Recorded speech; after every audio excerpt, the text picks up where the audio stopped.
Welcome back. As we finished the Shaar Habitachon, the Sefer Chovas Rabeinu Bachye, which we might say is the most comprehensive collection and build-up of the middle of Bitachon, and even more so, the truth is that if we look in the Akdama of the Chovas Halevovas, we already see that the Baal Chovas Halevovas Kaviyachol excused himself of being the first who actually collected all the obligations and the duties of the heart, the Chovas Halevovas, and put them down in a sefer, not as part of an idea of a chiddush of new things, but adarabah, because before that, everybody knew these things in their heart. It was chakuk al libam.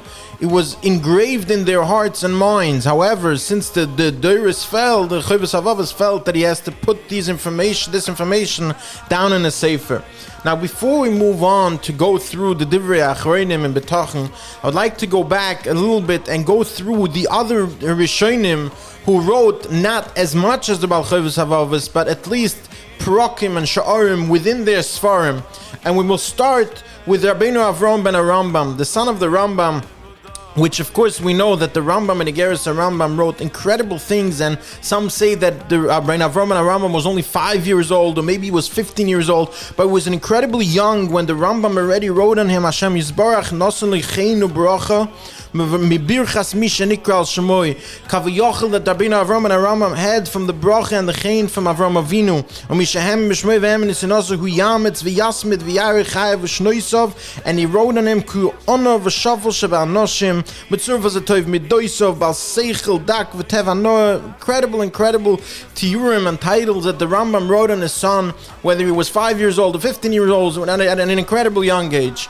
So I'll call it from the Rabeinu Avram and Rambam. We don't have a lot from him, but we have the Sefer, which is called Hamaspik Lo'ev de Hashem, and even from that we don't have the entire Sefer, but from what we do have, we have Perik Ches, which is a Perik on Bitachon. So let's jump right in. Says Rabeinu Avram and Rambam, Habitachon b'Hashem yis'alev yisbarach shemoi hu achas hamidois hatrumiyois va'afilu yisoid miyisoides haTorah.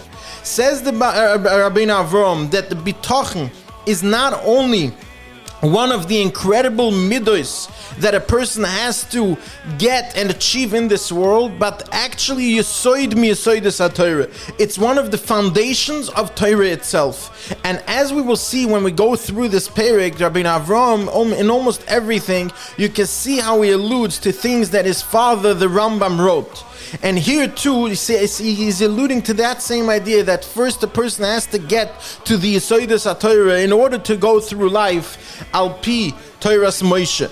Says v'lechein lo yichalak al chiyuvoi af echad memechoyke haTorah. Therefore, says Rabeinu Avram, not one of the mechoyke haTorah, of those who are going through and being doirish to Torah, not one of them is arguing on the obligation. Here again, we're seeing what the Rabeinu Bachye and Chovas Halevovas told us, that it's an obligation for every Yid to have Bitachon, and no one argues with this, said Rabeinu Avram.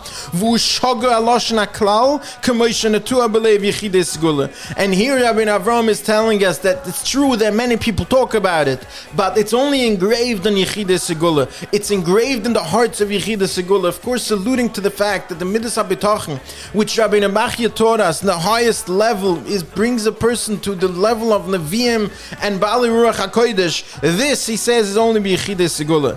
Sifra Nevi'im Melei Moisei Psuka Torah Moir Malav. Rabeinu Avram says, of course, we see in Tanakh many psukim on this. V'dayenu em naskes mamor. It's enough if we just bring the pasuk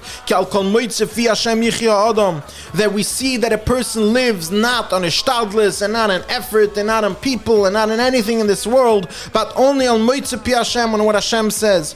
And here Rabeinu Avram is saying to us that this midah of Bitachon not only is an obligation which we understand from the Torah, but if we look at the mitzvah of Shemitah, it becomes clear that this is based on Bitachon.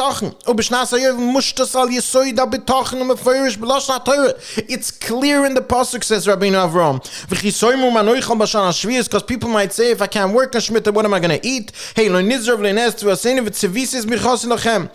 Rabeinu Avram, the midah of Bitachon is a choiv. No one argues with this, and it's based on the mitzvah of Shemitah, which of course is based on Bitachon. Have a wonderful day.